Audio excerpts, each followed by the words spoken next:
Thank you very much. It's a great pleasure to be here with you, opening this workshop on environment and development.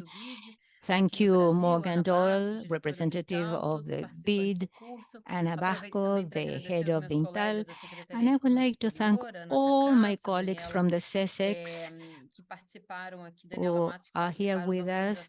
Daniela has supported the organization of this training session together with IDB. So this is a big topic. The government, the Brazilian government is committed to this issue, and we have great opportunities associated to this area and also great challenges.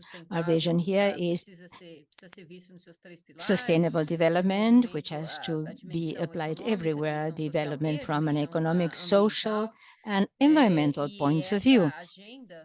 And this agenda appears in all the actions of the CESEX. I returned from India. I attended the G20 meeting and I defended at the G20, the trade area. I tackle upon sustainability and how to promote cooperation of the G20 countries so that trade and environmental development be or supplement each other.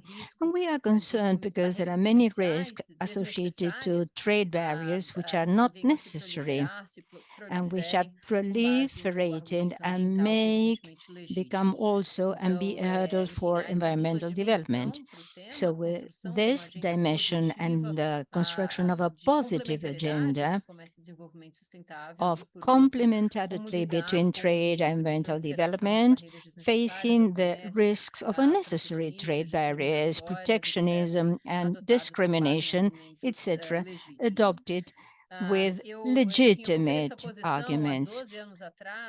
12 years ago, I started in this arena and I have seen how sustainability has become the protagonist in the trade agenda of Brazil and abroad. I want to underline this position, and this relationship between trade and environmental development is going to stay.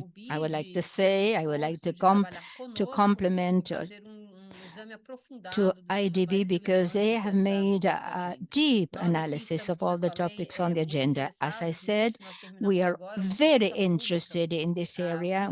We are involved in a public consultation in order to deal with subsidies given to civil society in the private sector.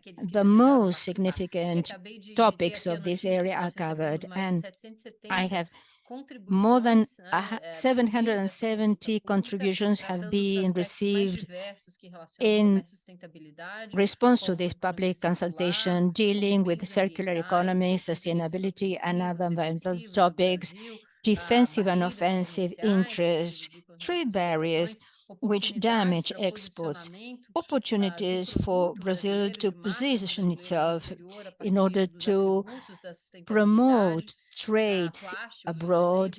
Plastics, for example, there is a deep debate on plastic control. In sum, we are interested and we participate together with society in this agenda.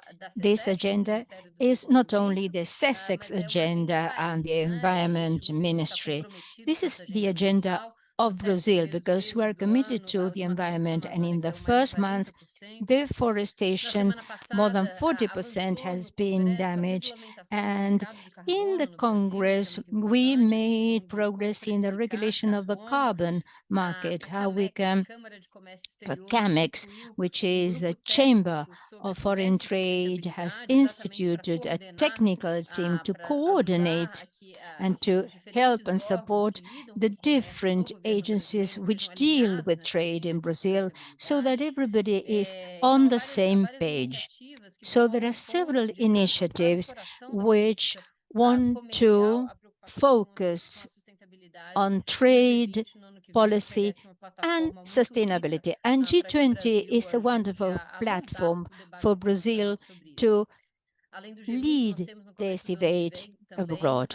Next year, we have a ministerial meeting of the WTO, and as everybody knows, WTO, together with multilateralism, a subject which is so significant for Brazil, this means that the future is going to be connected with the values, the interests of the international community, but we must progress in terms of sustainability, mainly at the WTO.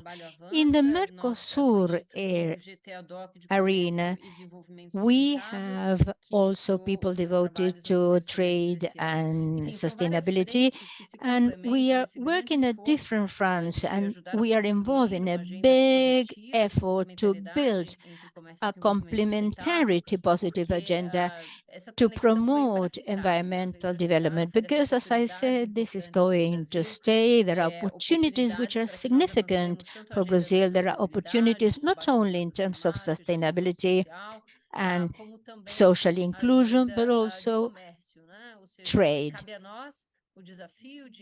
So we have a challenge. We have to design policies promoting the coordination of actions on the international arena so that trade may be seen and may be a vector in favor of environmental development. When we read the agenda of the training workshop, the quality of the different topics and the different speakers are so remarkable. But I would like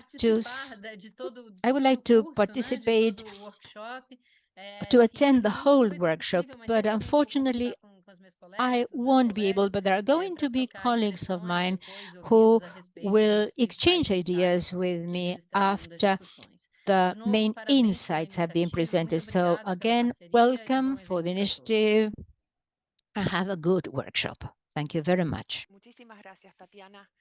Thank you, Tatiana. Let me say something about the audio channels. As you know, there is simultaneous interpretation. You may pick the language of your preference, Spanish, Portuguese, or English.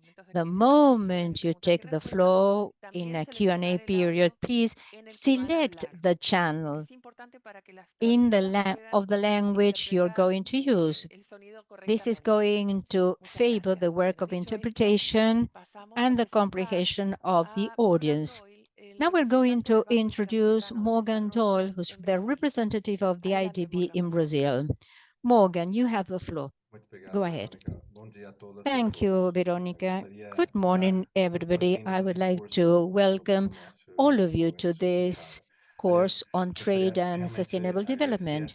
I would like to thank as well Tatiana Prazeres, who's the secretary of the SESEX, because she is a partner in this initiative. She's been fundamental, and thank the link, how she presented the link between IDB and the SESEX. I'm so interested in presenting this link between, and we have an agenda which is positive, and there are many things we can discuss in order to make progress together. I would like also to welcome and to say thanks to Ana Vasco and to thank all her effort in order to channel or to make this training session possible. And thank you all. And I think Tatiana made it clear the whole region and Mercosur faces environmental and trade challenges which result from the reality in the world, from the pandemic. And also there are many opportunities. One of those challenges is food security. The countries in the region have a central role in order to face this challenge globally and to provide solutions and to offer solutions in terms of food safety. They are 16% of exports are agricultural exports in the region. If we take advantage of this opportunity, we have to say that the economic growth is going to have an impact on the reduction of inequality and the protection of the environment, which have to be considered comprehensively. Sustainable development has to be taken into account together with adaptation and mitigation measures. And there are many things to offer in this scenario. And as has been said, this is a priority on the agenda, and to grow or to develop in terms of green development in the immediate future, not only in the region, but also internationally, with the chairmanship of the G20 and the different events that are being organized. Trade and sustainable development benefit trade opening in order to foster innovation, development, creation of employment, and the region offers remarkable opportunities in order to make progress. There's evidence which shows it's not a secret that this region is the most important supplier of environmental services. We have renewable elements, as in the case of Brazil, Paraguay, and Uruguay. So this course is going to focus on the conditions that the countries have to ensure food security, energy, and to be at the vanguard in relating all these topics together. We want to present, or we are launching a workshop which is going to make this road easier. The different modes which have been designed by the different teams are going to provide a deep, deep debate on these topics and to make the perspective of the region wider. Brazil has opportunities in the area of renewable energies. And we also have to take into account European standards, as Tatiana said. And one of the main elements has to be analyzed. And these strategies are related to exports to face challenges, and we have to see the contribution of policy. So there's a lot of content, and we are convinced that the different debates are going to help us to listen to your opinions and to adapt our supply in order to reach collective knowledge in the different roads. I would like to, as Tatiana said, Brazil is going to have a fundamental role as it was advocated in India. So this forum is fantastic in order to build something together. So we are willing to offer partnership, and we are going to pay attention to your needs and to your requirements presented by the different countries in the region, so as to work together. Thank you very much. And now I give the floor to you. Thank you, Morgan. Before starting the course, we are going to listen to Ana Vasco, who is the head of INTAL. Ana, you have the floor. Thank you. Good morning to everybody. It's a great pleasure to participate at the opening session of this course devoted to trade and development, sustainable development, which has been organized by INTAL together with the Sexes from Brazil, with the support of the Brazilian representation of the IDB. I would like to thank Tatiana and Morgan for having supported us in the whole process of the organization of the course. It's a great pleasure indeed. I would like to explain why trade environment is a central subject for all of us. INTAL, for all those know, belongs to the trade and and environment in the IDB. We work in the whole region to promote trade in Latin America and the Caribbean. One of the main topics is trade and environment. Why? There are two reasons. Of course, all of us know the implications that the growth of pollution and greenhouse green, greenhouse gases have in terms of diversity, health, and other economic and social variables as the reduction of economic growth. But there are other reasons, as Morgan and Tatiana have said. First, there's a growing demand by developed countries that goods and services which they import have to be environmentally friendly. And one example is the European Green Pact, which the frontier mechanisms, they pay attention to the footprint, and this means there are products which cannot get into Europe if they had been produced in deforested areas. This has impacted some countries and some sectors in Latin America and the Caribbean. The United States, with its legislation, is imposing more restrictions in this field. But it's not only a question of governments, it also is a requirement by citizens. Europeans demand more services and goods. There's a, a survey in Europe which shows that a great percentage of Europeans demand more investment on renewable energies. This has to do with the war, but there is an interest in Europe to consume more environmentally friendly products and services. But this can seen also in Latin American countries. In this surveys, Latino Barometro, which is something that the bank is involved in, practically 70% of Latin Americans are willing to pay 20% more to get a product which has been produced in an environmentally way.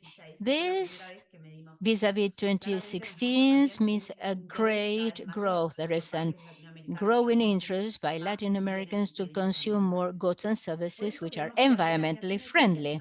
So Latin America has to aim at environmental metrics, and there are opportunities in several sectors. One, as Morgan said, has to do with renewable energies. Of the 20 countries which have more than 70% of the energy matrix, which is renewable, 12 are in Latin America. One is Uruguay, Brazil, and Paraguay, as Morgan said. So there is a big opportunity to go on growing and exporting. Secondly, I want to refer to electromobility, which is a chain that we means great opportunities for Latin America. We're going to publish a study which analyzes the impact of certain fiscal incentives to production and consumption of electric cars, electric vehicles, and 2030, if these incentives are okay, the production of certain countries, especially Brazil and Mexico, along the whole chain from the extraction of lithium and batteries and cars. So this chain is going to increase a lot, generating an impact in terms of employment and the reduction of GHGs. So there are sectors and chains which show a clear opportunity to transform into an exporting matrix. This has to be supported by trade policies, as it has been said by Morgan and Tatiana. So these are the reasons why Latin America has to modify its exporting and productive matrix. And I hope that you may find in this workshop new ideas, knowledge, information, which may be inspiring to your daily work. Thank you very much. Thank you, Ana. So we have finished the opening session and we are ready to begin with the first activity. I want to thank everybody's joining this session, and we are supported by Argentinian and Brazilian and Uruguayan and Paraguayan officials, and we want to welcome all and thank them for joining this session. So the first presentation today is going to be delivered by Daniel Ramos. He's a legal officer in the Trade and Environment Division of the World Trade Organization. He supports the regular trade and environment activities and negotiation, and he provides legal advice to dispute settlement panels. He serves as a secretary of the WTO Dialogue on Plastic Pollution and Trade in Environmentally Sustainable Plastics. He holds a PhD in International Economic Law from the University of Paris I, Panthéon-Sorbonne, and the University of Sao Paulo. Daniel, you have the floor. Obrigado, Verônica. Bom dia a todos. Thank you, Veronica. Good morning, everyone. The opening session has been very interesting.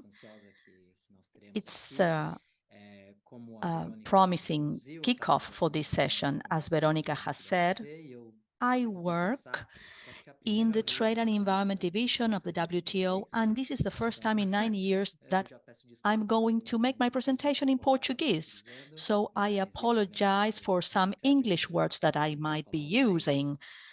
I also apologize to the interpreters in advance, and I'm going to try to go slow. As you might know, Portuguese is not an official language within the WTO. My presentation is in Portuguese, but I'm going to take the opportunity of speaking in my mother tongue. This session and these workshop debates are focused on the WTO, so I'm going to make an introduction of how these conversations develop on a multilateral basis. The WTO, I'm going to present what's going on there. We can speak forever about the multilateral perspective, but my idea is try to give you a snapshot of the basics of what we are working on within the WTO. I see my colleague, also with her name Ramos, she's going to make a presentation, she's going to make some comments to provide more details about our topic. So first of all, I'm going to share my screen with you. Vamos então começar a apresentação. A primeira coisa que acho importante para balizar a nossa discussão e para que what seems important to me first is to be all on an equal footing in this conversation is the concept, is how this conversation, the relationship between trade and environment happens within the WTO. One of the first impacts of the Committee on Trade and Environment was created in 1994, but these debates come from far in the past, but the interactions between a trade opening and the environmental impact. Also understand the impact of trade measures. I'm sorry, Daniel, can you please share your screen? Because I can see part of your Outlook application, so we cannot see your presentation in complete screen. Perfecto, gracias y disculpa la interrupción. Perdão, eu tantos anos de Zoom já e ainda compartilho a tela errada. Okay. Mas I apologize for this mistake. Entender o impacto das medidas para a proteção do meio ambiente sobre o comércio, que algumas to understand the impact on the environment Some of these topics have been touched upon by Tatiana in her introduction, but what is the impact of trade opening or trade liberalization on the environment is not so self-explanatory or evident. We have three effects here. The scale is one of them, technical, and the composition. Regarding scale, as you can see, is the fact that this is one of the reasons why the multilateral systems exist for trade. So the economic theory posits that we open our trade borders, and from there we exchange, export and import products, and we can see that that has an impact on economic growth. So I'm specialized in these activities and I have a comparative advantage. And that is where, when we trade, all of us win. And this is the scale of trade openness. Right now, in our way, the way we conduct our economic activity and the type of economic productions nowadays lead us to using more resources, and that leads to higher pollution. So increasing economic activity that impact the environment, the scale on the trade environment tends to be negative from the environmental point of view. We can't speak about trading goods if we don't touch upon transport and technology. More transport means more pollution. So this scale opens up these two perspectives, provoke a negative impact on the environment. The other point of view, trade, international trade, might create a positive impact on the environment. This is the technique. We see that trade can disseminate cleaner technologies, know how to do production techniques, and all these production techniques and the resulting products might disassociate economic growth with the use of resources and pollution, depending on the way that we import green products and technology based on renewable energies, or that they use less resources. This is the effect of the technique. Trade tends to have a positive impact for the environment. The second point here is that foreign trade also leads to increasing productivity.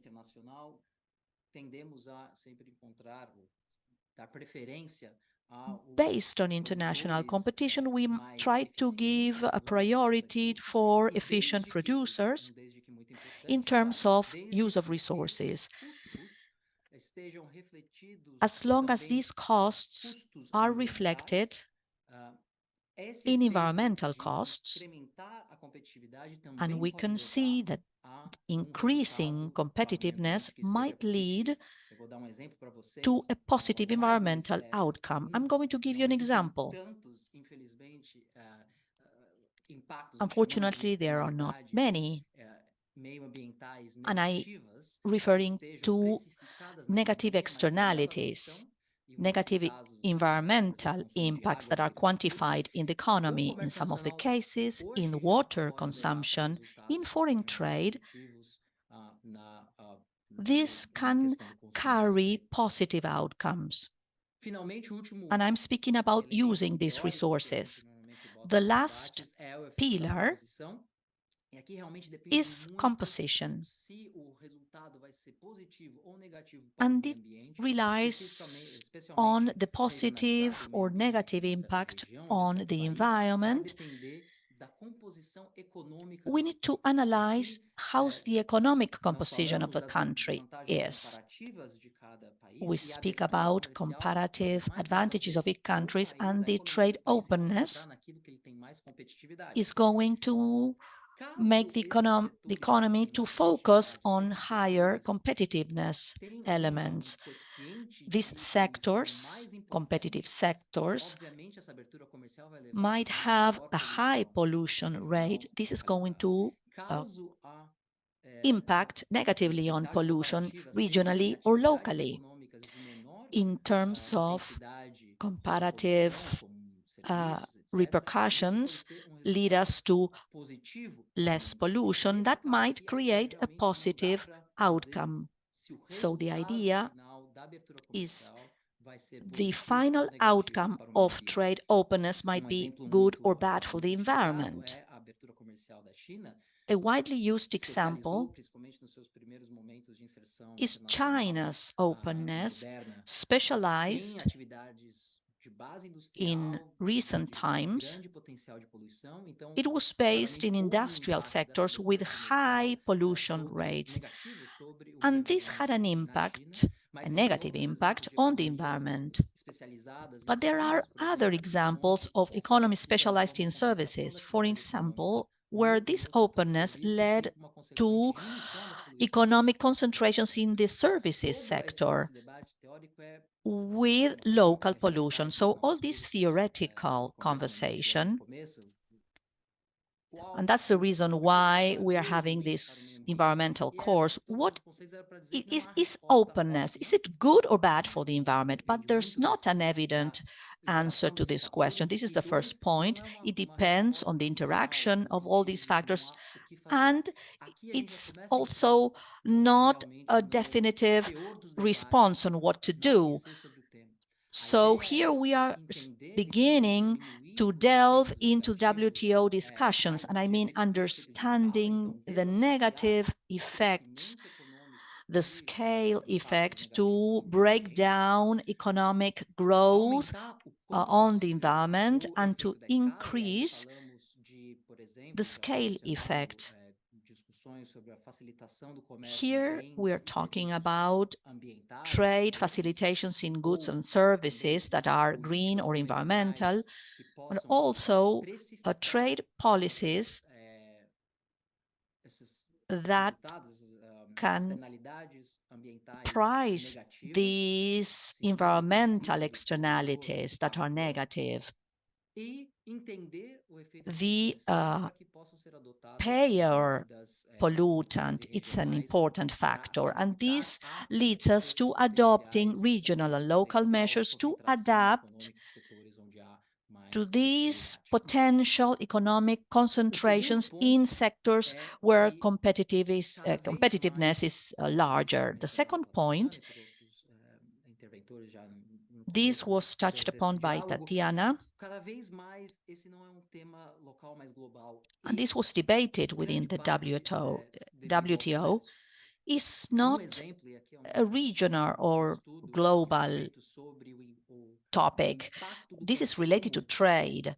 A survey on the impact of consumption on the United States on global biodiversity, and as you can see, there's no place or biome, a system in the world that suffer the impact of American consumption, because today we have global value change, internationalized productions that seeks their resources in different places. They source their resources in different places. A big economy like the American one, by definition, is going to create a global impact. But that impact is not the same in all the other places in the world. It is spread over, and this leads us to have a common interest in the WTO, the impact to understand and fight against these negative impacts. This is a survey or a study produced by a Financial Times article. We had a product, a brand that's called Sustainable in Europe. It's charcoal only, They are trying to find sustainable sources for their chocolate bars. As you can see, we were speaking before an entire economy, but this is just a single product that sources resources for producing their products. These need to be sustainable, and we see the difficulties that these companies have to find organic or certified or compliant products,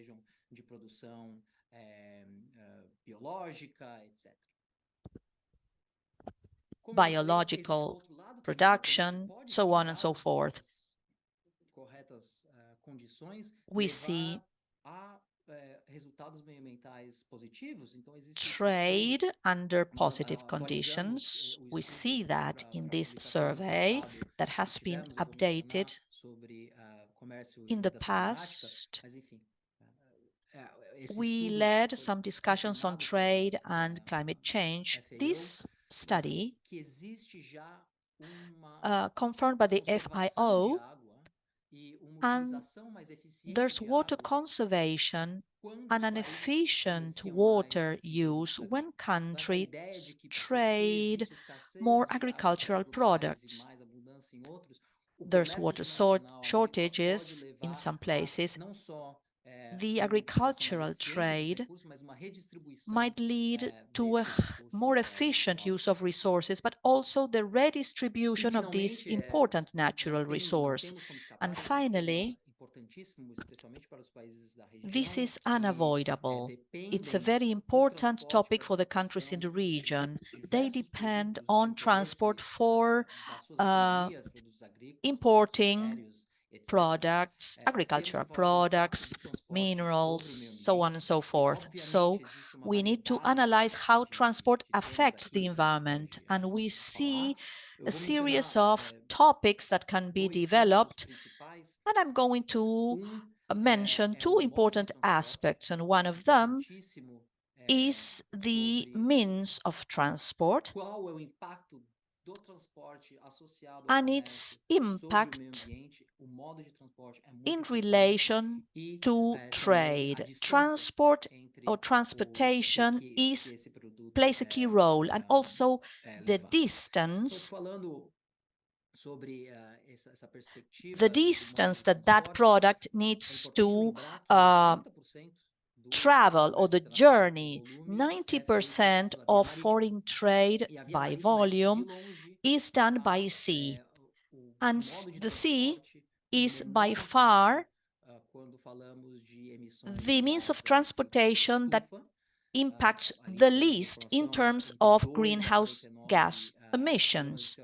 You can see the information on the screen, 2/49 tons by kilometers. Then we have land transport and air transport. Air transport is by far the most polluting, that has a higher carbon footprint, considering all transport, all the other modes of transport. Entonces, dos termos de comércio que estão acontecendo. Então, obviamente, nas regiões intrarregional, o comércio intrarregional é muito mais importante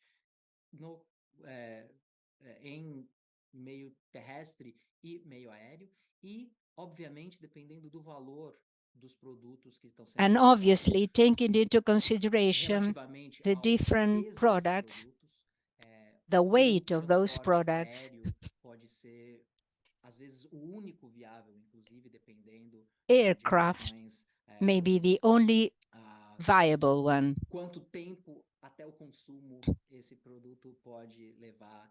So we may wonder how long that product may take from production and consumption. I'm going to give you an example which has to do with the export of flowers, which is a typical product, which has a very small product compared with its value. It reaches its market very fast compared with electronic products, for example, which are going to be transported by aircraft. So the percentage you can see there on the screen is based upon the volume. So we are deeply interested, and there are efforts nowadays, which are significant efforts to decarbonize, not only from a climatic point of view, but in the reduction related to transport in this area. There's a great debate in the International Maritime Organization, and Brazil and Argentina are presenting their points of view because there are efforts to reduce that impact, which may potentially have a negative impact onto exports and maritime transportation.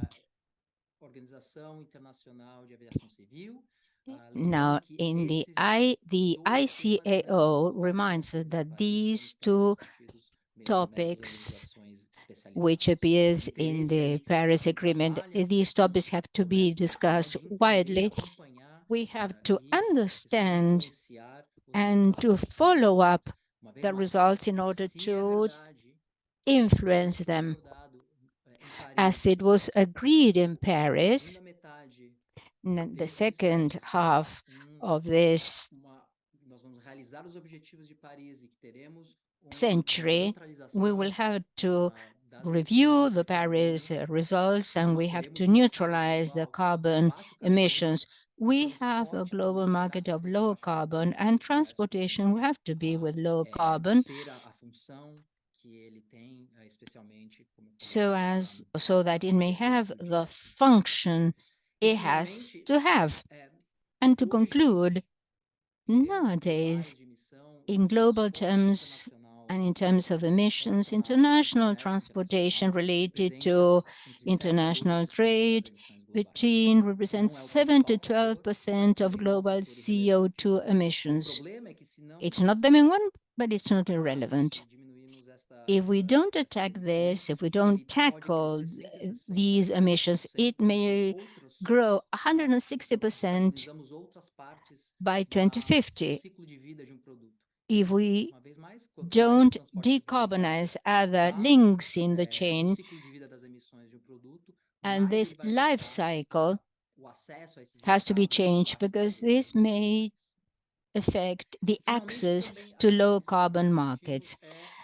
And we also have to discuss the other side, the impact of environment on trade.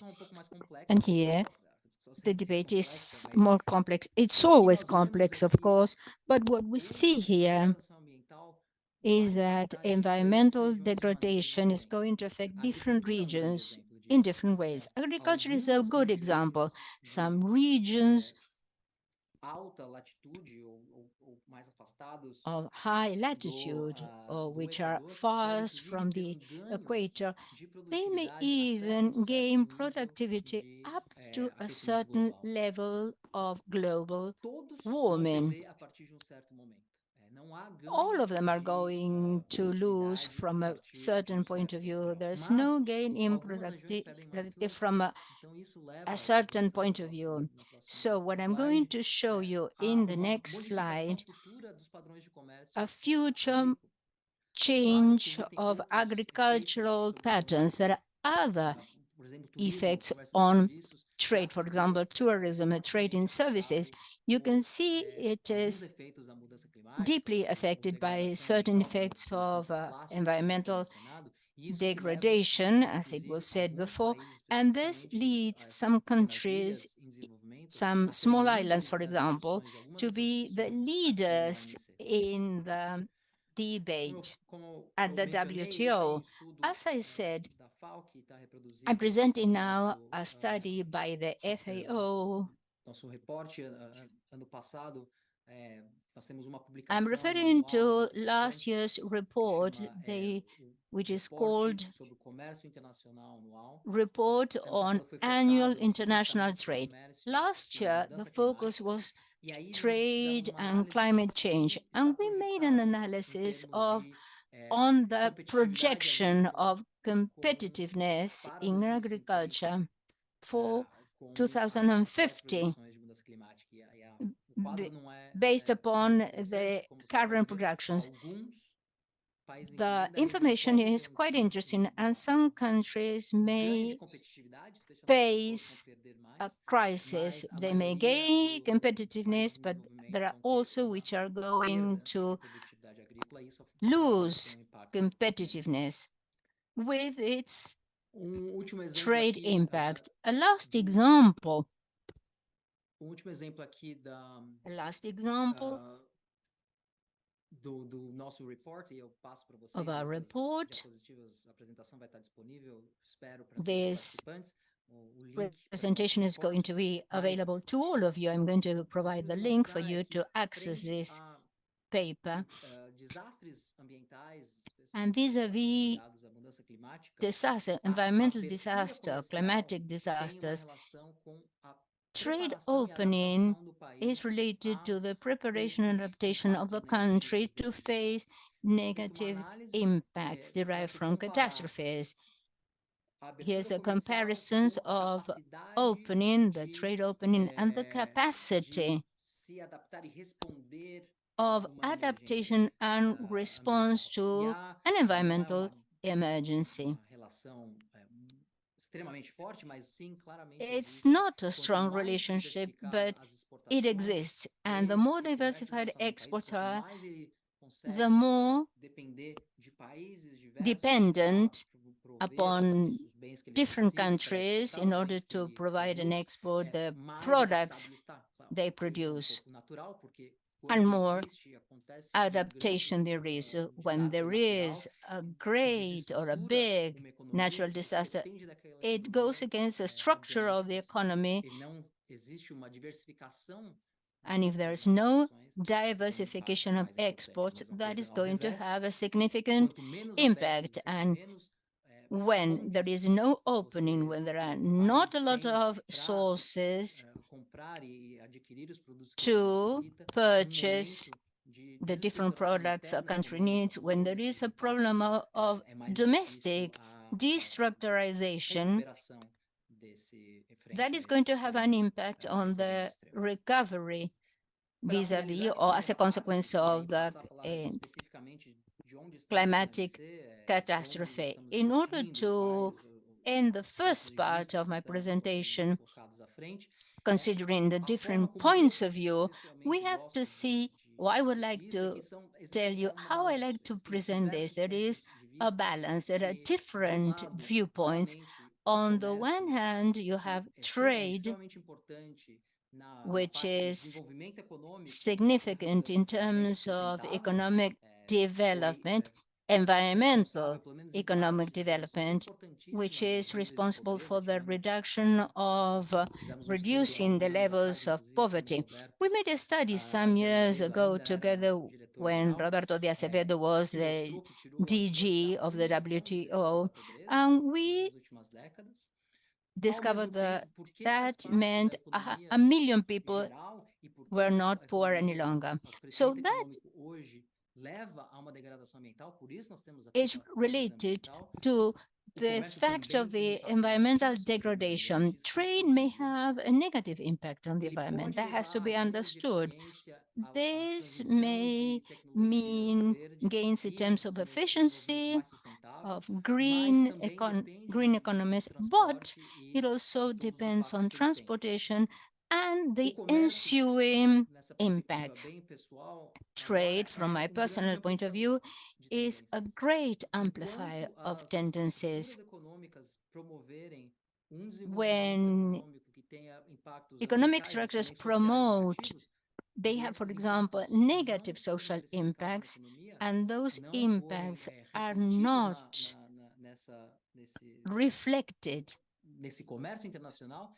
ele in pode sim international amplificar trade, esses resultados. Do outro lado, o those comércio results may pode be amplificar amplified. a On the melhor other forma hand, de resolver trade may um amplify desafio it and ambiental, solve desde que environmental ele challenges esteja direcionado, e aí aqui é if It um dos is elementos que se eu focused posso dizer, vantagens comparativas da on one OMC, of the os comparative nossos advantages. For example, the delegados, os WTO especialistas em comércio has, estão the muito specialists acostumados a in estudar trade diferentes are mecanismos accustomed econômicos, to sejam discussing different regulamentos economic técnicos, mechanisms, sejam for example, subsídios, technical sejam tarifas, requirements, sejam subsidies, impostos, tariffs, faz parte do dia a dia das taxes. discussões. Então, That is como part and parcel utilizar of everyday esses debate. mecanismos de uma How forma to eficiente, de resort uma to those forma mechanisms justa efficiently, e realmente fairly, justificada, como and in dizia so já that no they começo may a be Tatiana, justified, as para Tatiana said, atingir esses in objetivos order legítimos. to Então, achieve aí é essa a natureza the different dos debates que goals. nós temos aqui That is the nature of the no Comitê debates de we Comércio e Meio have Ambiente, especialmente da on the OMC, mas também, Committee cada of vez mais, em outros Environment comitês at the especializados, podemos WTO. There dizer. are other Então, specialized deixo mais alguns minutos committees in the WTO 20 which also deal minutos with these apenas topics. dar grande panorama Let me provide desse, now, present a dessa great função panorama, big institucional da panorama OMC of the nesses debates. institutional Primeiro, é importante function lembrar que of the nós WTO não in nós viemos de these algum lugar que era debates. muito diferente. Eu Let não us preciso remember the explicar para essa genesis, audiência que é where we especializada, come que from. sabe This muito is a bem specialized quando audience, nasceu o Sistema and all of Interamericano de you Comércio, em know that when the 1947, SIST as international preocupações system ambientais não was born estavam in no 1847, centro dos environmental debates. aspects were not the Não era focus of the nada nem debates. perto disso. A grande No, preocupação era a the big reconstrução concern was the econômica após a Segunda reconstruction Guerra Mundial, of mas the também economy evitar os erros after the da after the estrutura Second World War, de and how cooperação trade, econômica internacional que levaram how ou que transnational economic contribuíram para cooperation may os problemas contribute econômicos que levaram à Segunda Guerra Mundial. to Então, solve the evitar problems which resulted in a the famosa Second beggar World thy War. neighbor, né, policies, então aquelas políticas de So, protecionismo in que order to pioram a economia do do away vizinho para with tentar proteger a sua, protectionist measures evitar os acordos and to comerciais avoid secretos entre apenas amigos, secret etc. Então, isso trade foi agreements preocupado between no Acordo de GATT de friend countries. 1997, que inclusive ainda In é parte do nosso aporte 1947, jurídico do OMC, não part vai of encontrar the muitos legal exemplos ou referências skeleton explícitas of ao the meio ambiente. WTO Já existiam algumas lacks implícitas, many nós vamos mencionar, documents in terms mas of environment. não fazia parte do There are arcabouço some, filosófico but they jurídico were not do part sistema of na the época. basement of the Em geral e organization honestamente, o which was processo created at that multilateral time. global de preocupação com o meio ambiente só veio alguns anos depois. Durante a This década de 50 emerged começou-se a entender many os years impactos later.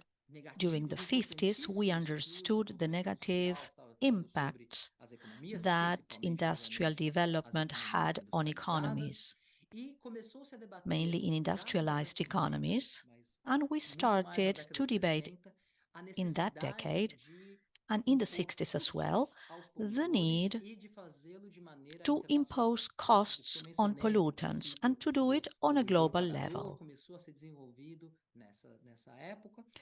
The E principle of the junto com esse pollutant as a debate veio o payer. debate da competitividade And também. together with this O conversation, entender que esses países, we principalmente also began to industrializados, já discuss desenvolvidos, iam começar sim a competitiveness. impor custos e restrições à produção Industrialized and primária, developed e countries era importante entender qual era o resultado were linked to costs, do ponto de vista and it global was da economia important to da know the imposição desses custos. outcome.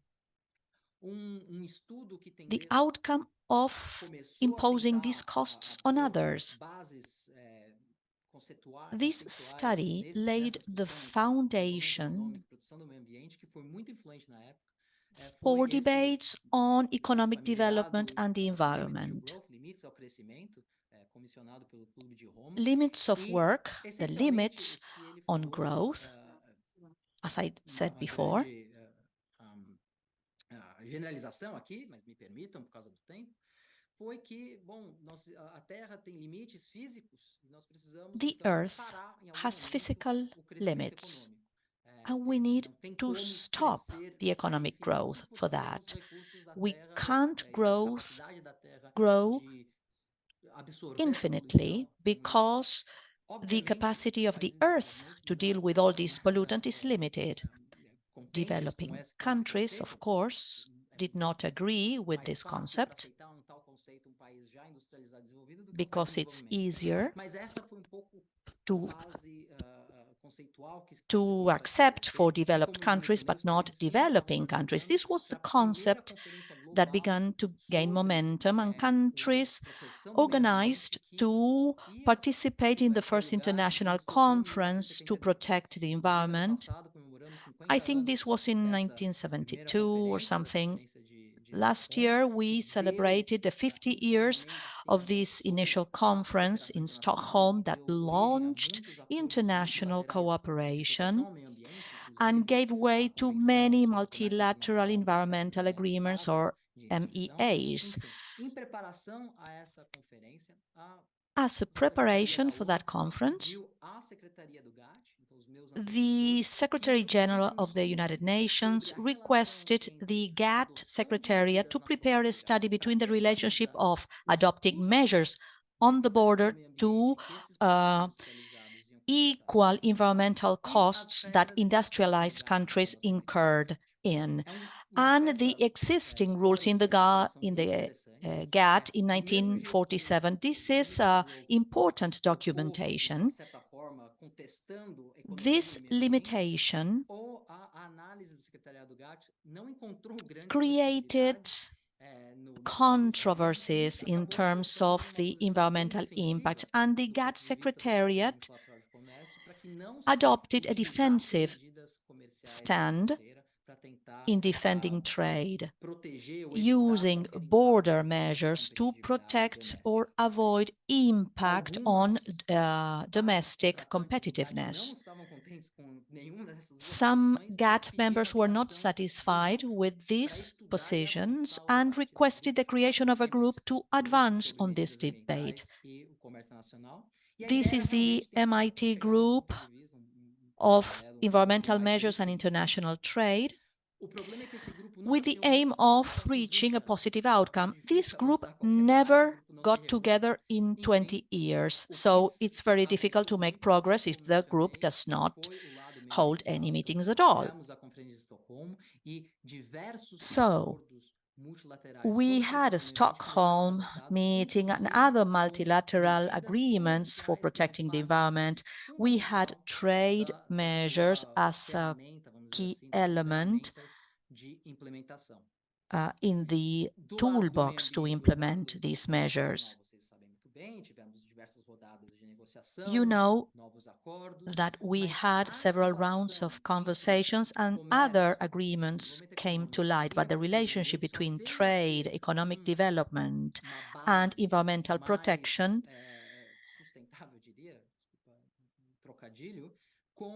had a sustainable foundation thanks to this Brundtland report developing the concept of sustainable development. So it's not about limiting economic growth, rather having a sustainable economic development, enabling us to acquire or develop economic needs today without affecting future generations, and for these future generations to enjoy this economic growth. This concept became the main paradigm. We had the Rio conference in 1992, where several environmental protection mechanisms were launched, such as the framework agreement to combat climate change and protect biodiversity. And this Agenda 21, sustainability, became key. You might remember that at the same time we had the Uruguay round, creating the WTO. So sustainable development was a concept emerging from the new organization. This group that had never met for the first time, and this led to the establishment of the CTE in 1995. touching upon all these topics that I have already mentioned. Some of the further developments in 2001, the Doha round discussed negotiation topics on environmental protection issues and the negotiation base within the WTO. I'm going to mention three of them. This includes the agreement on fisheries subsidies that leads to illegal fisheries and overfishing.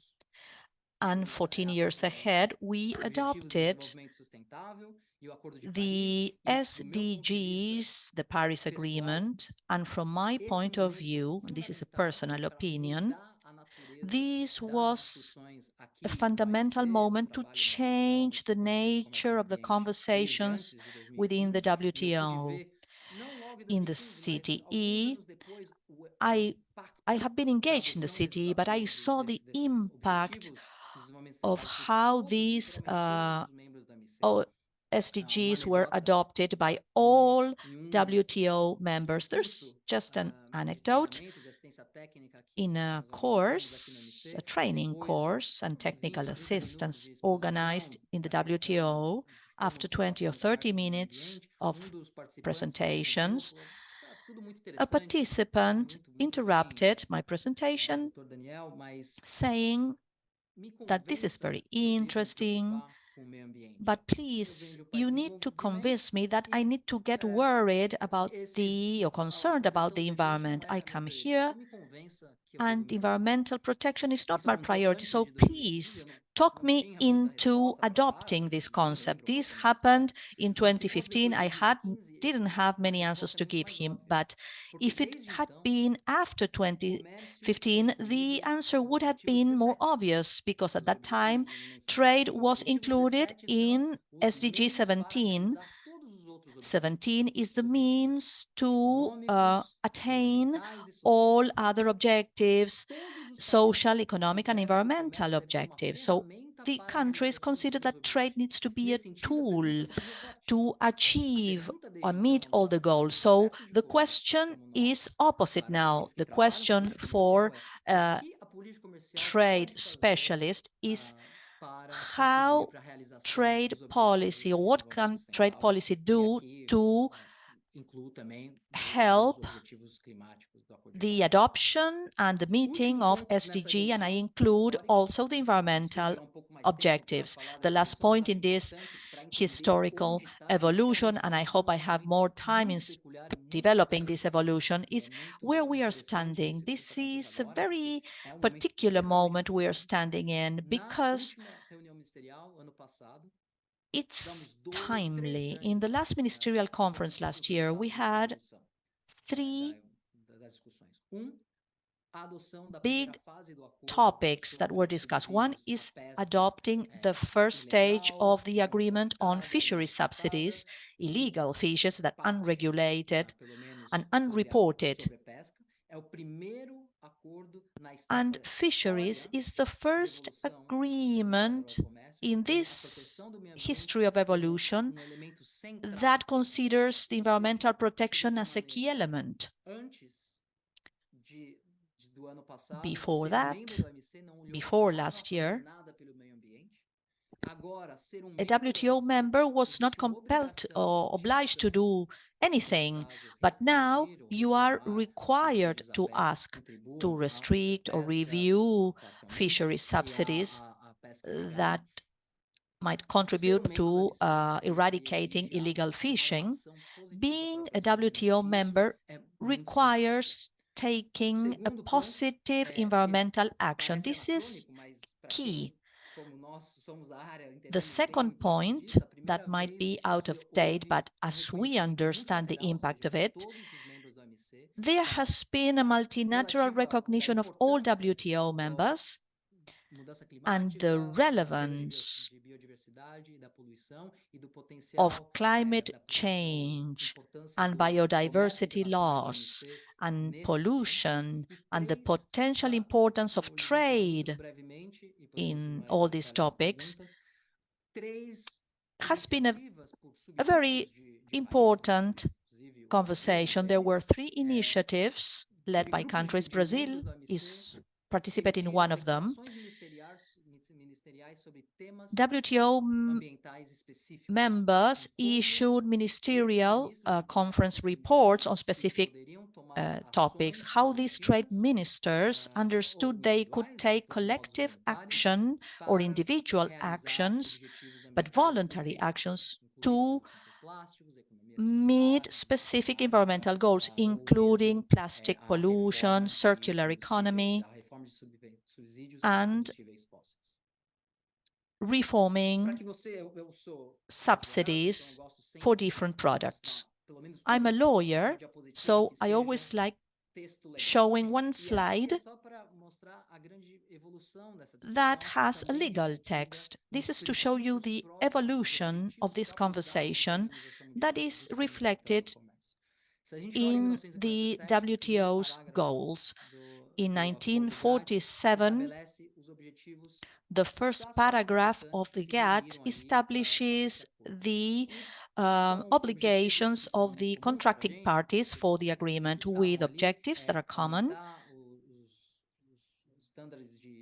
for those seeking to increase quality of lives, to guarantee full employment, economic growth, etc. In relation to natural resources, the idea was to develop the complete use of natural resources, expanding productions and the exchange of goods. If we are trading, we are maximizing the product, so we need to use it to its maximum capacity.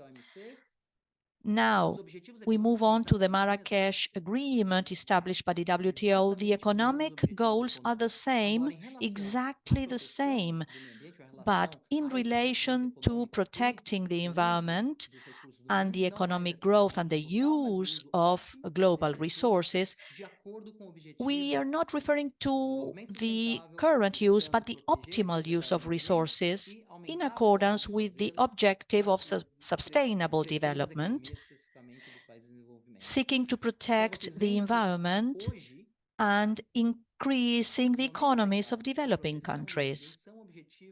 Today, sustainable development is a fundamental pillar in this agreement and according to the WTO reports. Another element that I want to discuss with you is how the relationship between a multilateral trading system with this topic. The WTO has several rules and agreements that are applicable, and there are measures, environmental measures, and how they are applied and how they were interpreted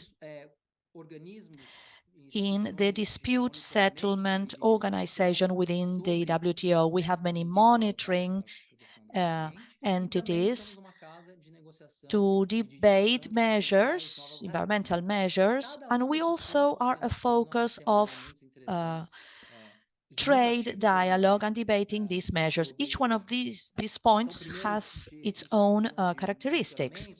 The first one, institutions and monitoring, how we discuss within the WTO reform. We have the Committee on Trade and Environment. It's a specialized forum to deal with these topics. We have a huge agenda that was expanded over the last 4 years, especially with the conversations in this committee are significant. As Tatiana said, developing countries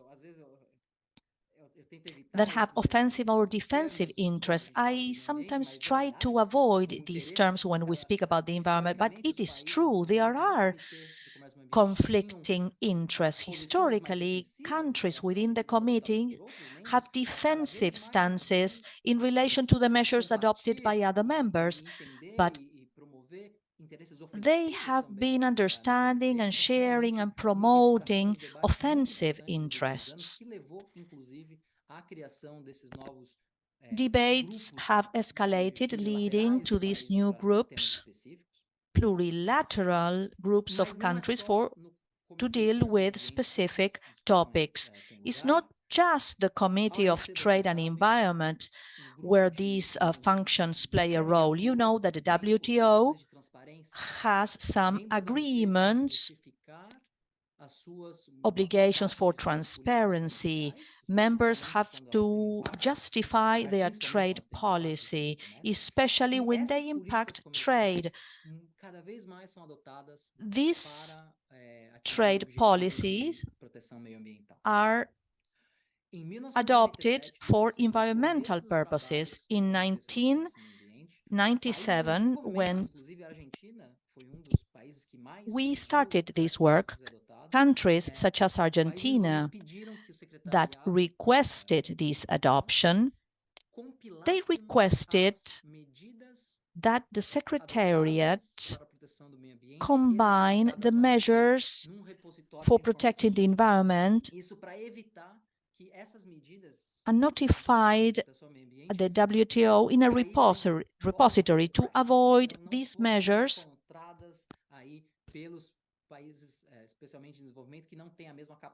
not being found by countries, for those countries that do not have the ability to monitor the operations of other countries.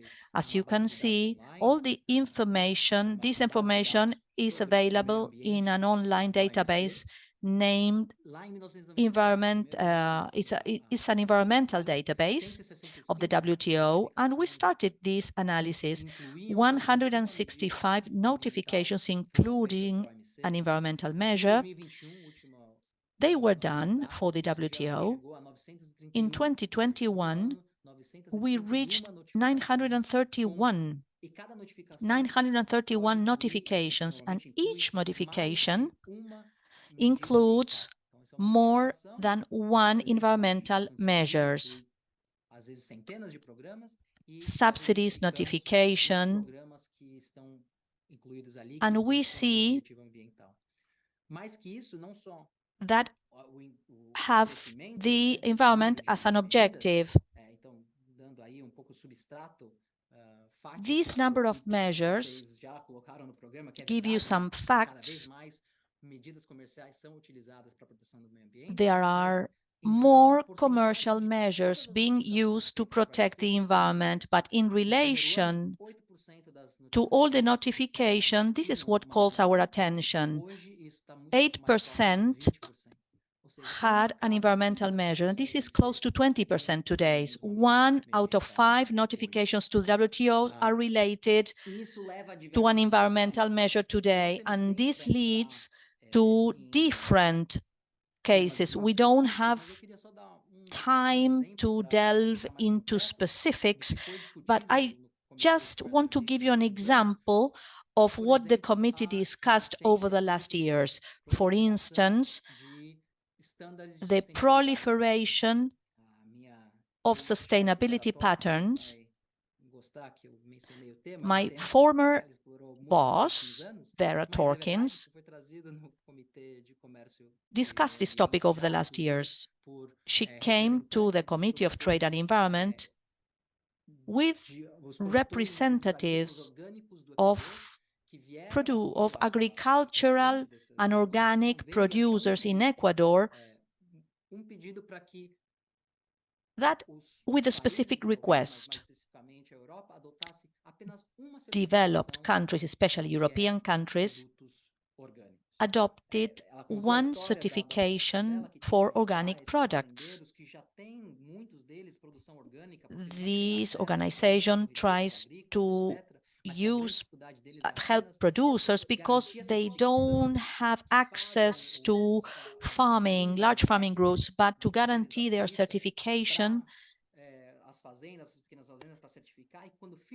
gathering experts from Switzerland for the certification purposes. And when they get it, this certificate is a private one. only available for a supermarket network, for instance. So from there on, they were hostages of this supermarket change because the cost to certify is very high. So they had to build, sell only to that supermarket. This is not practical. Entre os diversos supermercados que a nossa certificação em vale para os outros também. Mas isso leva a uma série de debates, série de discussões em como garantir essa certificação, quem paga os custos So we have to see how to guarantee the certification with its costs. And this has its impact on metrology, infrastructure, etc., in order to confirm certification and to have access to the market, which, as the representatives of the IDB have mentioned, this market grows very much. Now, we also have to tackle difficult debates on the impact on markets. And let me give you an example I always use, which is a study, an old study made in the United Kingdom, which tried to understand the difference between the carbon footprint of products exported from a long distance with different methods of transport and the width, the scope of that difference to see how or what the impact was. So that was made in the United Kingdom, and the comparison made is that the flowers exported from Kenya by aircraft compared with the same quantity of flowers exported by sea, which is, as we have seen, the means of transport with the lowest footprint from the Netherlands. And what was shown was that 12,000 roses from Kenya was equivalent to 2,200 kilograms of CO2, and the same quantity of flowers exported from Netherlands was greater, equivalent to 35,000 kilograms of CO2. The justification of these results was that the method used to compute the footprint was cycle of life or life cycle, the way those roses were produced. Another anecdote, I spent a whole summer studying in the Netherlands, doing or studying in an international academy, and I went to the seaside. And the 3 weeks I spent there, I went to the beach of Jeans. And if you know summer in Europe, some summers may be not very hot in the region because it has a low solar incidence, and the production of roses in the Netherlands is made in greenhouses. So those roses, I even visited the area last year, and in Africa, they are produced naturally, and the productivity is greater. So if you take into account the whole life cycle, the Kenyan flowers had an impact which was lower. After this study, you may find it in the economy, because that debate goes on and on even today. And there are articles. The Association of Flowers of Kenya started using the lower footprint, carbon footprint, as a comparative advantage in order to increase sales, to reach the British market. And there were even ads advocating this fact. So it is interesting if I were an official responsible for trade in Kenya and the United Kingdom suggested, for example, labeling and communicating the carbon footprint, I would say, no, I would oppose to that. But after the information, which takes into account what is called granular information, granular data, that results in comparative advantages. So I would like my colleagues, I would like to see how the Department of the Environment in the United Kingdom develop certain tables in order to organize the market in Great Britain. And if we take into account Brazil, the carbon footprint it is very competitive compared with products, the same products from other regions. That's food for thought from my Brazilian colleagues.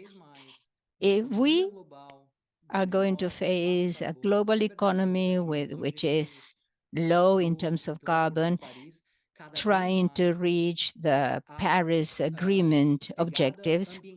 So the environmental footprint in general terms is going to be a key factor. I don't know whether of competitiveness, but it will have to do an impact on the economy. So it is indispensable to understand all these factors. We have to see the different methodologies, different probabilities, and to understand carbon footprint impact. This type of discussion is very important in terms of products, the production of which has a significant share connected with the transportation. So this takes me to decarbonization of transportation. So we have a series of analyses on the WTO side devoted to climate and these topics.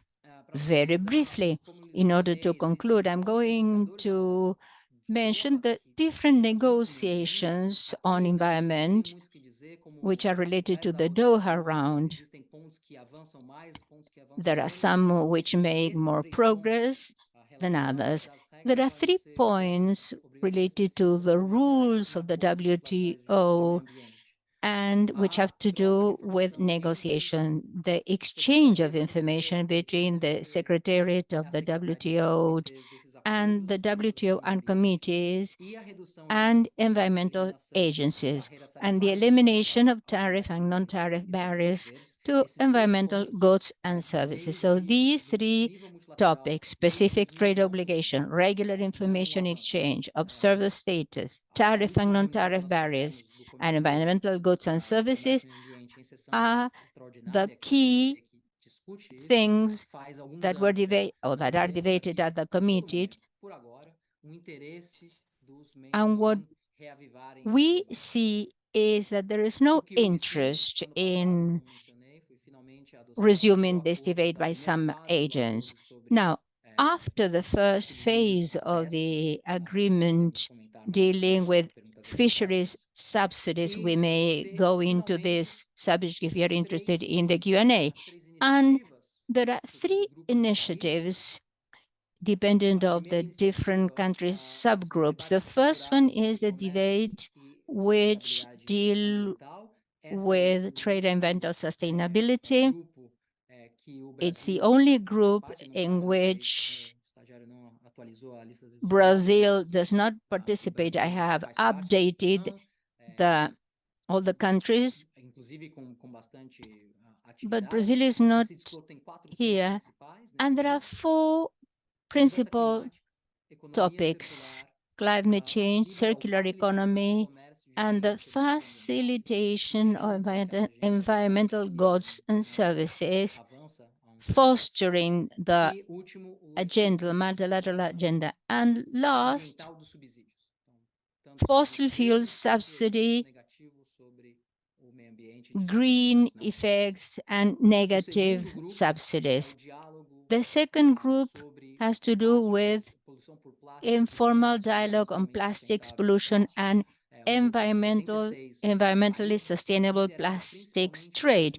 There are 76 countries lead, and they are led by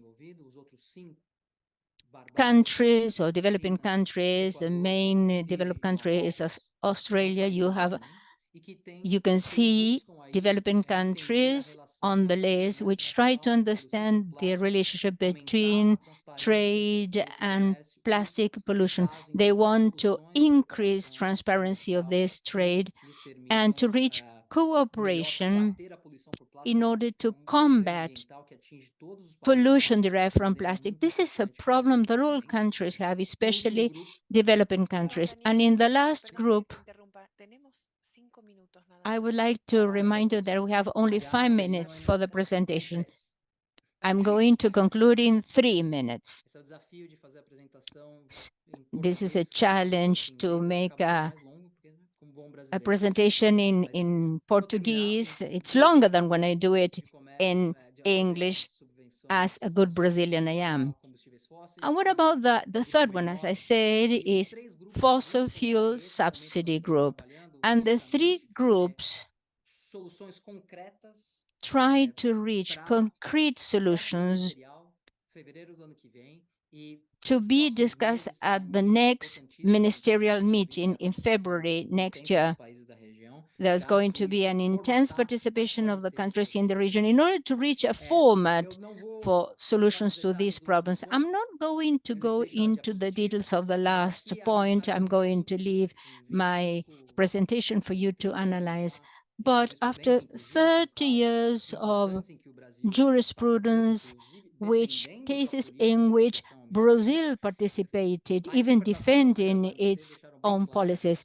The interpretation of the WTO is that there is no incoherence between an environmental protection measure and the trade rules advocated by the WTO, because those trade restrictions have to be justified, if they are justified, and there lies the difficulty, because jurisprudence or the legislation show that on many occasions some restrictions are not totally justified, bear in mind environmental objectives, because there is no reasonable justification. There might be a restriction on the contrary, or because they were not flexible in order to allow for other ways of achieving the environmental aim in a different way, with fewer restrictions to trade. So there are 4 areas we tried to analyze in the publications a few years ago. There are 4 aspects that have to be respected in order to comply with the WTO rules. They have to be coherent, mindful and holistic, fit for purpose, and flexible.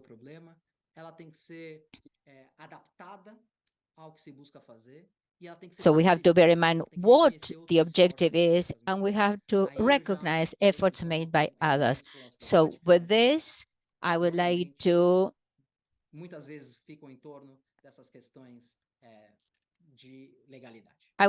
all of us to debate all these ideas. Thank you very much. Bueno, muchísimas gracias, Daniel. Thank you very much, Daniel. Thank you for your presentation, which has been so complete, for your time. There are some questions we are going to make after the following session. I would like to give the floor to Maria Priscila Ramos. She is the Deputy Director of the IEP, the Interdisciplinary Institute of Political Economy, School of Economics, National Council for Scientific and Technical Research. She's the Deputy Director of the Department of Economy, Professor of International Economy, and Professor of the PhD program specializing in computable general equilibrium models. She's an associate researcher of the Centre d'études prospectives et d'information internationale. She's a regular collaborator of Joint Research Center of the European Commission, specialized in food safety in Africa, climate change, trade policy, and development of simulation models. She has experience, a lot of experience, and she had participated in scientific publications, for example, computable general equilibrium models for international trade and environmental agreements. Priscila, you have the floor.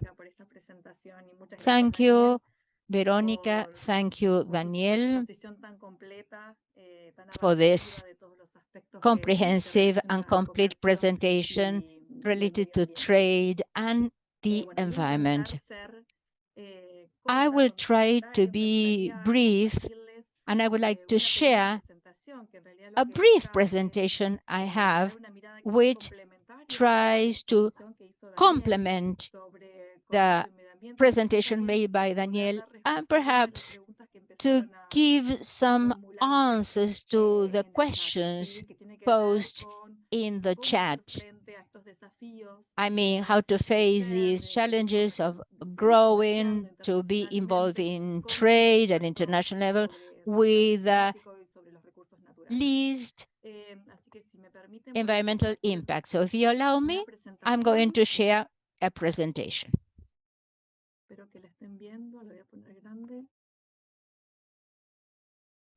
Can you see my presentation?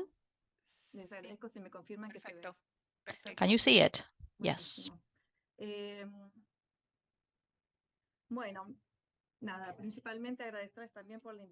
I want to thank you for the invitation, Ana Vasco, the IDB, and Veronica, who contacted me to analyze the interaction between trade and environment. I'm going to complement Daniel's view. I am an economist, he's a lawyer. He likes to present legal jobs, and I like to present simulation results and numbers.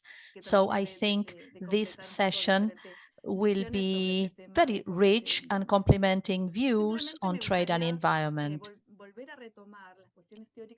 I want to go back to the theory that Daniel presented in explaining the linkages between trade and environment. It's a two-way relationship between trade and natural resources and the environment. Trade and production and consumption creates pollution and pressure on the use of natural resources. And when that occurs, the environment takes a reaction through natural resources shortages, climate change, and they impact and create changes in the traditional trade patterns. These are comparative advantages. I want to talk about the measures and the channels through which we can seek win-win solutions between trade and environment in trying to overturn this vicious circle and find synergies between trade and environment.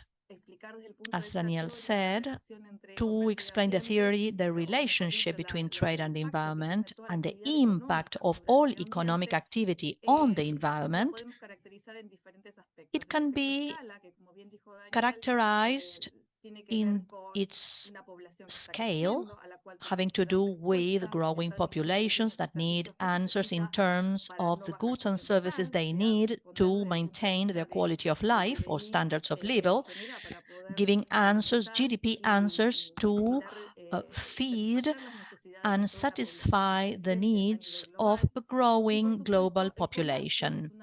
And trade is one of the ways through which people can obtain these products and services. A negative aspect in trade, it's about the means of transportation because they are high pollutants and they create a negative air pollution impact, but also polluting waterways, seas and rivers. So about scale, we cannot do much. We cannot stop a growing population, go back on GDP growth, and we cannot go back on trade. So the solutions that we actually can change are about the composition and the technical effect that Daniel mentioned. The composition is about creating changes or changing consumption and production structures, making changes in consumer preferences and to attach value to things, to environmentally friendly things, raising awareness on environmental matters, and to choose not only based on prices for environmental products and goods to be preferred, they lead to changes in composition. The consumption composition, these are some examples: choosing organic products, environmentally friendly products, to limit deforestation, to limit the use of fertilizers that erode the quality of the soil, to incentivize non-conventional energy, renewable energies like electric generation based on solar and wind resources, such as other sources of energies, like developing biogas in the south of Brazil. This energy has been growing a lot, and it creates a positive impact on job creation. It is a job intensive, much more than fossil fuel energies, with lower impact on the environment. Now, changing the means of transport, not only international transportation. Daniel was showing that a river or water or sea transport is less intensive in terms of emissions by tons transported by domestic means of transportations. In this sense, we need to change the features of land transportation driven by biofuels, hybrid or electric fuels. Electrics need developing batteries, also developing green hydrogen technologies. This is under study and it's been growing.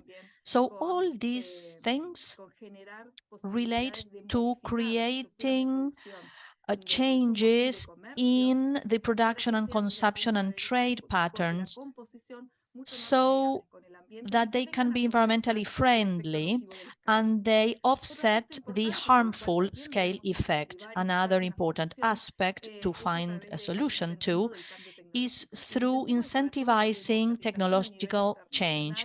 And this is international democratization of new technologies, non-polluting technologies, I mean. Foreign trade is a way through which developing economies such as ours, Latin American economies, can actually adopt these technologies. Our economies do not have a comparative advantage in developing equipment, pollutant filters, so on and so forth, but we can import, and through trade, we can implement these new production ways that are more environmentally friendly in our countries. We need to improve efficiency, energy efficiency products, to create a substitution among polluting energies and replace them with renewable energies, replacing electric thermal energy by wind or solar energy that are non-conventional and renewable. So trade can lead us to import production processes that are much cleaner, requiring fewer natural resources. Another important aspect is to incentivize recycling, waste recycling. The circular economy plays a key role here in creating, advancing these production technologies and to value waste within the value chains.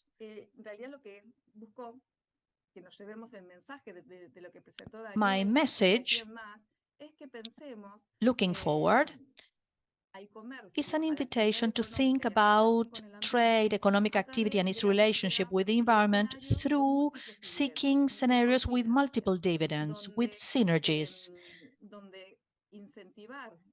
where incentivizing economic growth and trade can have a positive impact, not only in economic variables and trade variables, but also on the environment by reducing GHG emissions, reducing pressure on water resources, biodiversity, the use of land, and reducing deforestation. For that, we need structural changes in economies. Many times they do not happen by themselves. On the one hand, the markets, consumers and producers, is creating automatic changes. The energy market globally seeks new forms of energies, make these structural change processes in creating cleaner energies is happening globally. We know that this problem is urgent.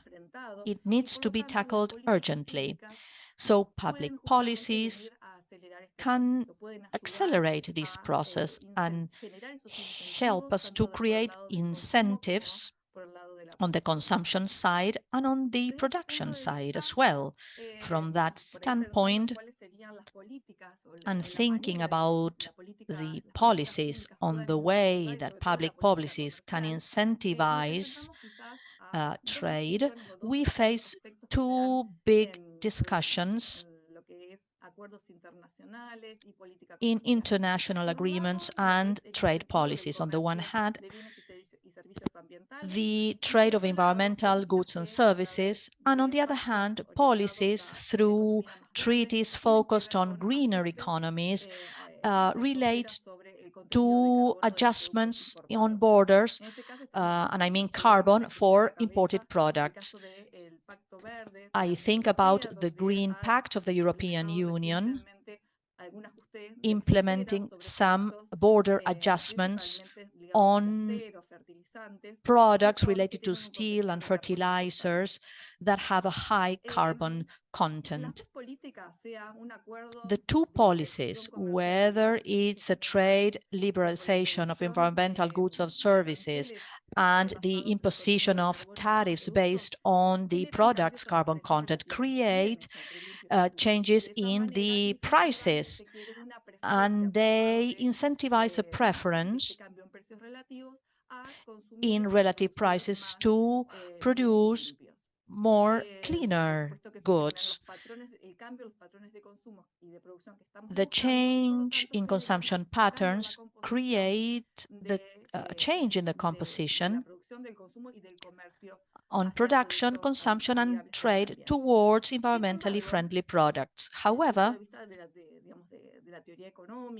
from the economic theory and the impact that these policies can create on the markets, the implications are very different.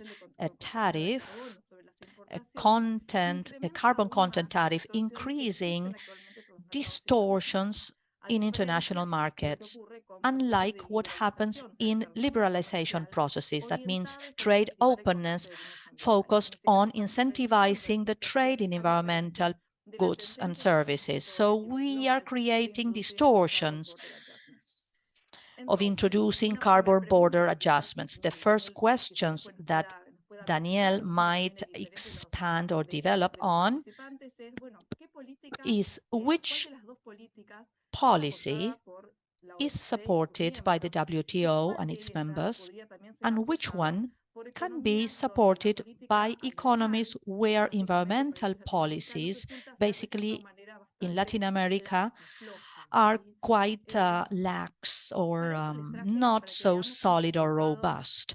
So I want to show you some results from our research project that can show you give you a snapshot. They are focused in Argentina, but they apply to Brazil, or they can help future projects to advance in this direction. I can show you here a scenario where Argentina levies a tax on carbon and a tariff on imports based on the carbon content of imports. From the environmental point of view, these two policies that can be combined, the carbon tax, will lead to reducing GHGs. We can see a reduction in total emissions, and here reduction in GHGs by product unit, the emission intensity of their GDP.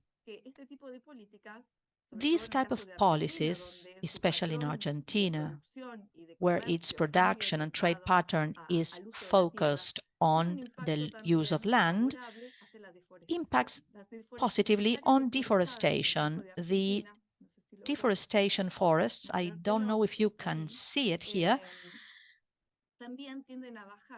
they tend to get reduced when we restrict through levying taxes on GHGs that the farming agricultural sector can create. So these policies impact on the carbon tax and tariffs on imports with carbon content. They impact negatively on the economy and also negative on labor and employment,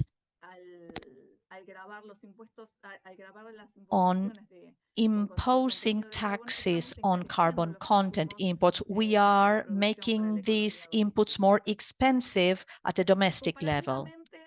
Comparatively, if Argentina or Brazil do nothing in terms of environmental policies, if they did not apply any GHG tax, for instance, they might be sanctioned by developed economies.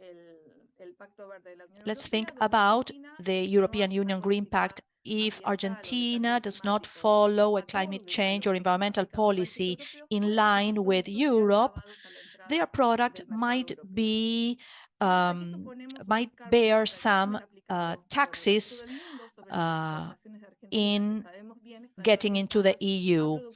Our exports are basically farming, agricultural, that are intensive from the land use point of view. So you can see that emissions are lowering and the intensity of emissions, even more than in the previous case that I discussed. Deforestation also drops.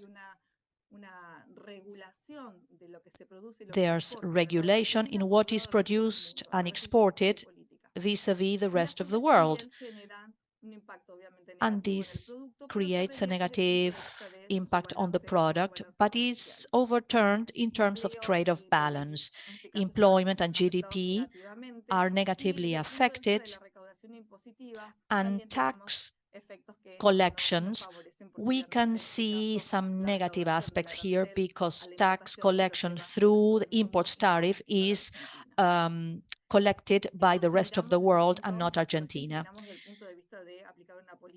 From applying a border import tax, if we liberalize trade of environmental goods and services, or EGSs, I can show you some other study results, and we compare different dimensions on which this scenario can be impacted. We have the change in GDP, real export change, the impact on underserved communities, CO2 emissions, and unemployment rate. Based on the initial state, this is the black dotted line. Liberalizing EGS in a context where we have the chance to introduce clean technologies. There's some technology facing an international demand is going to be activated and produce environmentally friendly products. At the same time, the economy is not fully using its resources. In Latin America, we have poverty, inequality, high unemployment, informality. So we are considering all these aspects. So liberalizing EGS and incorporating cleaner technologies for productions can create a positive impact on the product. We move from this line to that one, so the GDP increases, trade and exports increase as well. We create a positive impact on well-being, household well-being, reducing inequality. Unemployment is not going to change, so we have a reduction, but not major changes there. But especially, we are going to have the implications on intensities. Total emissions, they increase fewer than the GDP, so the intensity of gases by product units are going to be reduced. So comparatively, we can see that there are scenarios, we need to look after them, of political of policies that can accommodate to the needs of each economy. This is a case for Argentina, but obviously it's worth exploring it country by country, where their patterns are different. Two important aspects. Landscapes have to do with incentivizing renewable energies, reforestation, and improving energy efficiency to reduce the demand of energy that might not be clean. Another survey about the national contribution by Argentina, evaluating different landscape for the national plan of climate change in Argentina with different packages. They are small possibilities to reduce emissions, trying to find multiple dividends, impacting favorably both trade and employment by introducing non-conventional renewable energies, mainly solar and wind energies. From the energy point of view, from the emissions point of view, they are going to be reduced. The same applies to home fuels. In terms, you can see that emissions here fall, but there is also a decrease in production because we replace fuels, biofuels, ethanol, biodiesel, etc., by fossil fuel. So this is going to have a negative impact on at the refinery level, gas and oil, and this may have a negative impact on a sector of the economy. This has to be borne in mind in order to find countervailing, for example, measures. There's another thing which is clean transportation, that is to say, electro vehicles, electromobility for public transportation and residential transportation as well. This is related to energy efficiency, especially in the fact that productive processes may save energy. That's why energy is a relevant aspect. And also trade as a supplier of these technologies for countries such as ours. And last, let me mention circular economy. This paper published by Romero, Rojo, Brizuela, and Ferro. And so they measure the consequences of recycling goals, for example, paper, rubber, cardboard, metals, wood, cereals, bagasse, cattle, and citrus. And you can see here that practically all of them, all these sectors generate emissions thanks to these emissions. But from the point of view of the net effect of creation of employment, such as plastic and wood or timber, which entail a loss of employment due to virgin materials which are not recyclable, compared with those which are produced with recycling. But the purpose of this goal of recycling of the Paris Agreement is the creation of more employment at domestic level. But in Argentina, we lose employment. So this is an option for investigation. In Brazil, for example, in the south, for example, lamb, porks, and sugar, cows also, and all the other sectors generate waste which may be valued in a different way because they may be used in the generation of biogas. Biogas which may be used for self-consumption for the generation of electric power, or after refinement, bioethanol.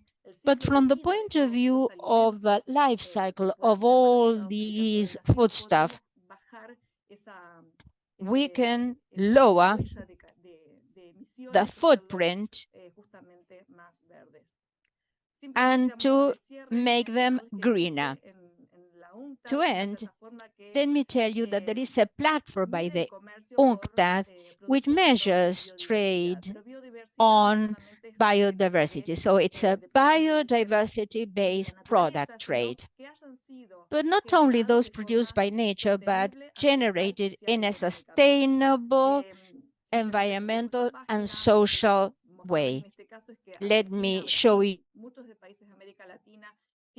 the world map of trade flows of the biodiversity and the exportation of these products. And here, Brazil and Argentina reveal an export advantage on food and beverages, biodiversity-based products. So we have to take advantage of this. And today, especially Brazil has a balance, a trade balance in biodiversity-based products, which is positive. And in terms of the GDP, Argentina and Brazil show a growing share of these products based on biodiversity vis-à-vis GDP. Indeed, this is a challenge. We may find advantages. Argentina, Brazil, Uruguay, and Paraguay have advantages in agricultural products, especially food, so we could value them with an environmental point of view and taking into account diversity. To sum up, final comments. We have to find win-win situations between trade and environment for a sustainable development. From the economic and economic point of view, we have to change consumption and production patterns so that all this may be reflected in international trade. We have to take advantage of international trade for the introduction of new technologies. We have to improve upon domestic and international transportation, considering energy efficiency, and make use of new forms of energy so that they so as not to impact the environment negatively. What about policies? Agreements have to complement local policies, especially when economies which have certain flexible or lenient legislation and they cannot foster an environmental policy. These trade agreements may be helpful in order to change production patterns and consumption patterns and generate changes eventually. There is not a single recipe. You know that each economy is different.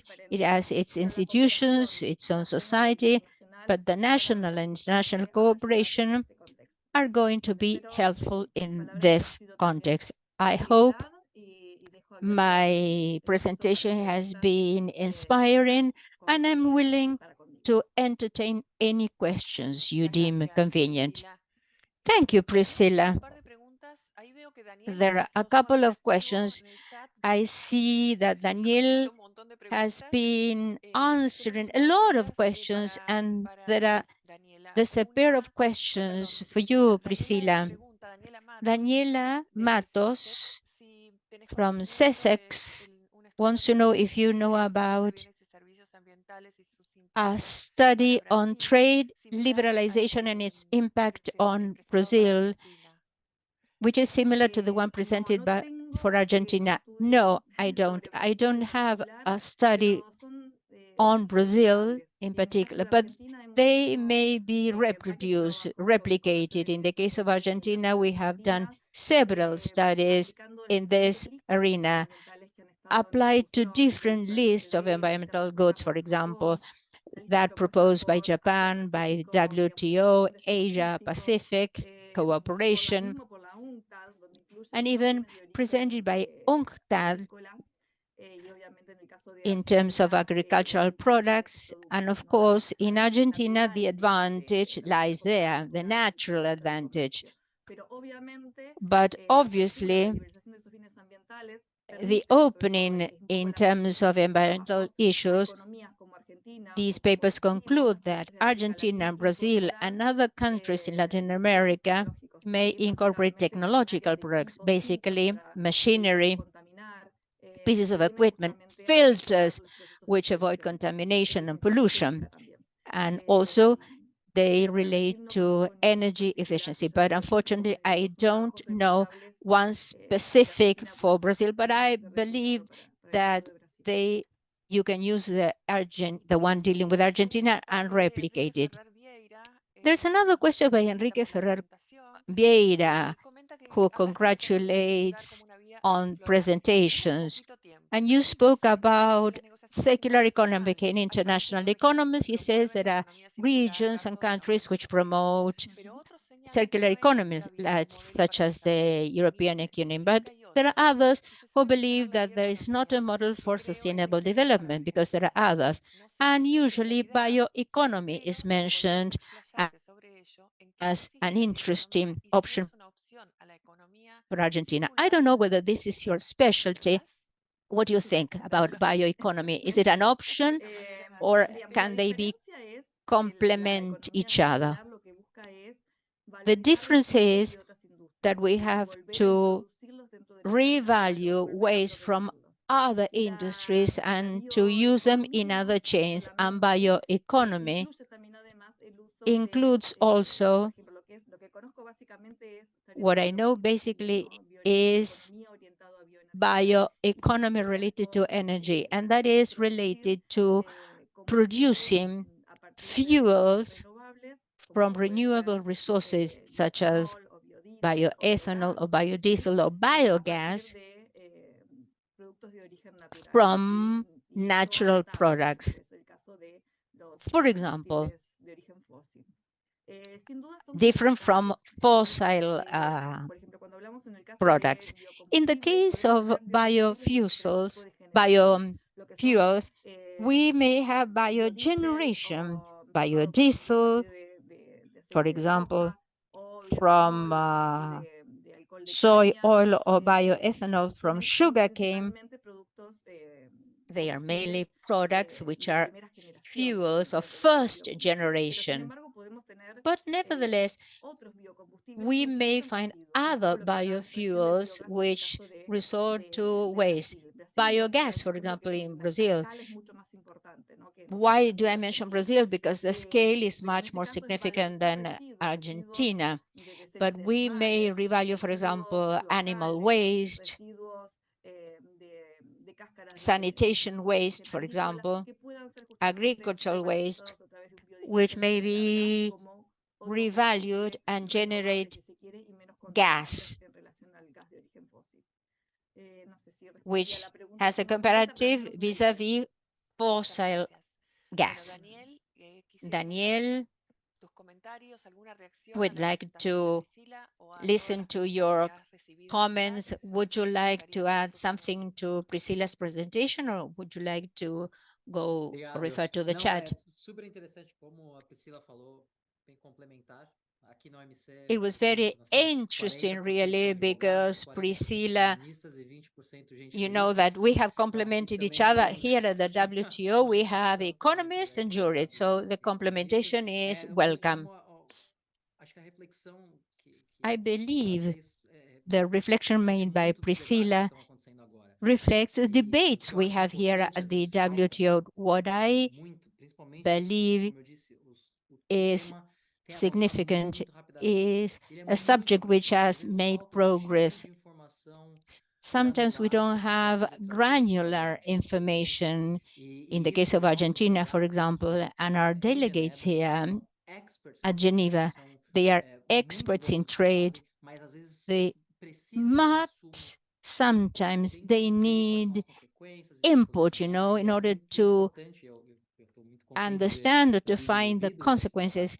And I have been involved in this kind of work, and we need intellectual input in order to make progress in our debates.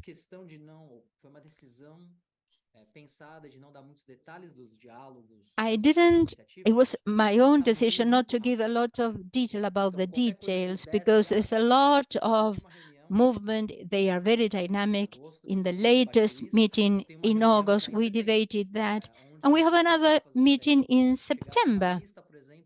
So we will deal with a list of the alternatives to, for example, sustainable alternative to plastics, which are on the market, alternatives to plastics, for example, which are made from, for example, baggers or cane or some agricultural substrate. So the reflection I have, you have all the answers in the question, but I try to compensate for the lack of time. Veronica, let me apologize.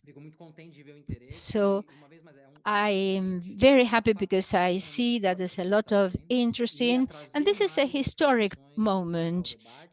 And it is so useful to introduce new contributions into the debate, because we are shaping something which may be new and positive to all of us. Thank you very much, Daniel. Thank you, Priscilla. I would like to thank all the participants. Thank you for staying with us.